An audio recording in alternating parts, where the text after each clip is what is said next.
Yo, let's chat about some ballers who came up through Man City's academy but ended up shining elsewhere. It's mad how some talent slipped through the cracks, isn't it? But anyway, let's dive into these 10 players and see where they're at now. 1. Cole Palmer. Cole Palmer. Everyone knows him now, right? The lad joined City's academy back in 2010 when he was just a kid. Even though he was a United fan growing up, he chose the blue side of Manchester. He climbed up the ranks, captaining the under-18s during the 2019-20 season.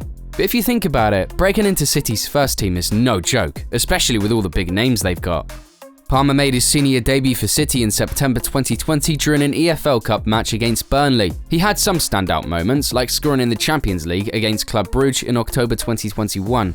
But let's not lie, his chances were limited with all the competitions for spots.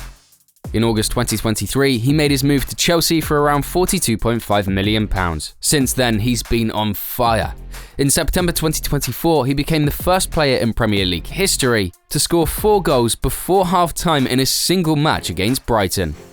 By December 2024, this dude already netted over 30 Premier League goals for Chelsea, becoming the second fastest player in the club's history to reach that milestone. Not to mention, he's been flawless from the penalty spot, setting a new Premier League record for the most penalties scored without a miss. That's 12 out of 12. What a player this guy is, man. Next on the list is his teammate. 2.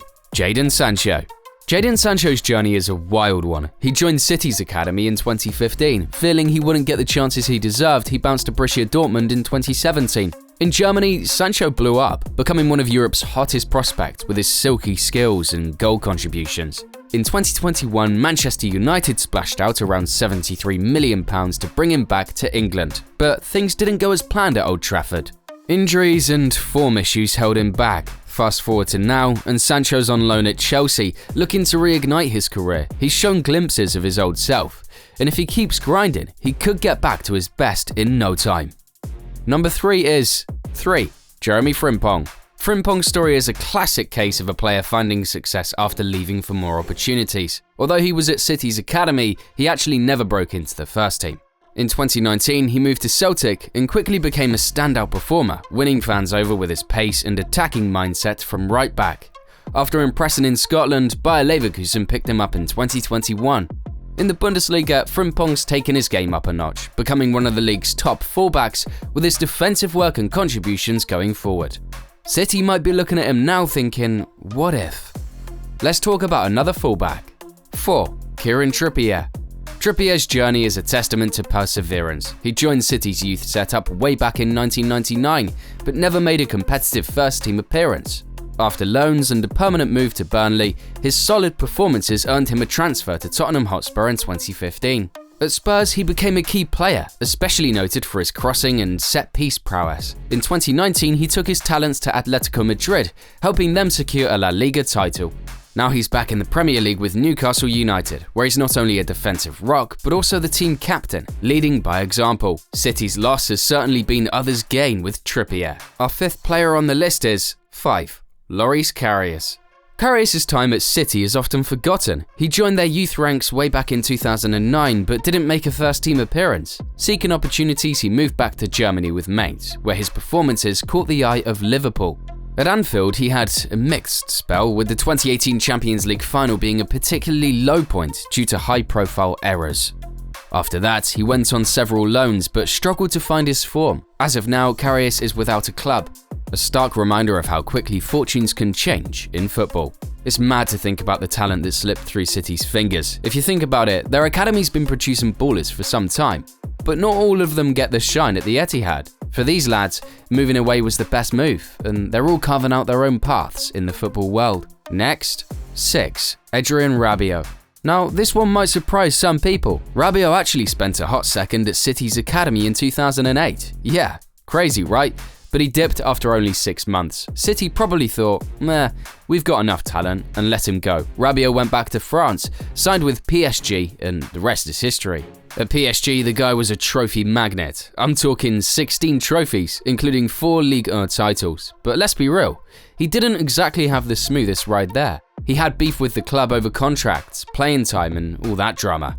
He was eventually frozen out, which led to his move to Juventus in 2019. At Juve, it was a slow start for him, like proper slow. Under Sarri, he was just meh. But when Pirlo came back, Rabiot started balling out. He became one of Juve's key midfielders. Fast forward to now, and he's back in Ligue 1 playing for Marseille.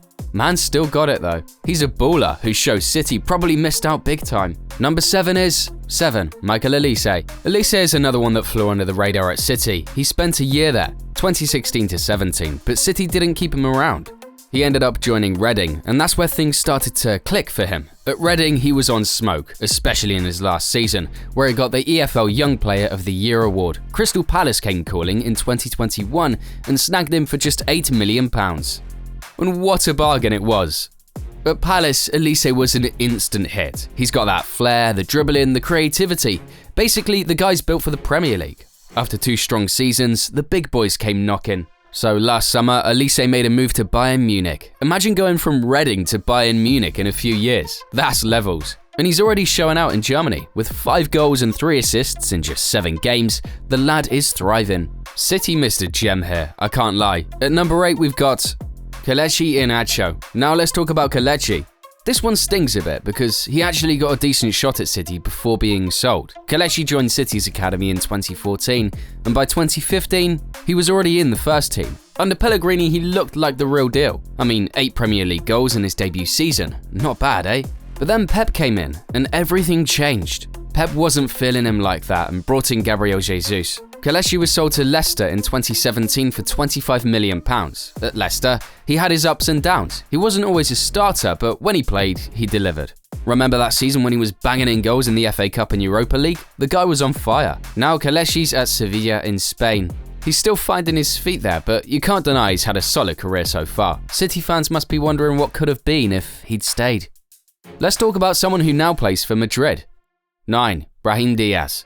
Brahim's story is a bit wild. He was at City from 2013 to 2019, but only made a handful of first-team appearances. When Real Madrid came knocking, he couldn't say no. I mean, it's Real Madrid. They paid £15 million for him, but things didn't really work out there. At Madrid, Brahim barely got any minutes. It was frustrating to watch because you could see the talent was there. He went on loan to AC Milan in 2020, and that's where he finally got his time to shine. At Milan, Brahim became a key player, helping them win the Serie A title in 2022. That was a massive achievement, especially since Milan hadn't won the league in 11 years. He's back in Madrid now, but he's struggling for game time again. Honestly, it feels like Brahim needs a fresh start somewhere else. He's too good to be sitting on the bench. Imagine if City had kept him, he could have been a star for him. Last on the list is 10. Romeo Lavia. Lavia is another young baller who City let go too soon. He joined City's academy in 2020 and was already looking like a proper talent, but with players like Rodri in the first team, his chances were limited. Southampton swooped in and signed him in 2022. At Southampton, Lavia was their best player, even though the team got relegated. He's got that calmness on the ball, that ability to read the game. Basically, he's a top midfielder in the making. Even though Southampton struggled, Lavia's performances caught everyone's attention. Chelsea and Liverpool were fighting over him in the summer, and Chelsea eventually got him for £58 million. The problem is, Lavia's been unlucky with injury since joining Chelsea. Although this season he's played a few games. If he can stay fit throughout the season, there's no doubt he'll become one of the best midfielders in the Premier League. City definitely missed a player here. And there it is, guys. Man City's academy is producing ballers left, right and centre, but not all of them get their shot at the Etihad. For these lads, leaving City turned out to be a blessing in disguise. From Rabiot winning trophies to Olise tearing it up at Bayern and Lavia's big money move to Chelsea. They've all proven their worth. If you think about it, City might regret letting some of these players go, but hey, that's football. Sometimes you've got to leave to make your mark. These guys are doing just that, and it's great to see. Which other City Academy player didn't make the list? Let me know in the comment section below. It's mad to think about the talent that slipped through City's fingers. If you think about it, their academy's been producing ballers for time, but not all of them get the chance to shine at the Etihad. For these lads, moving away was the best move, and they're all carving out their own paths in the football world.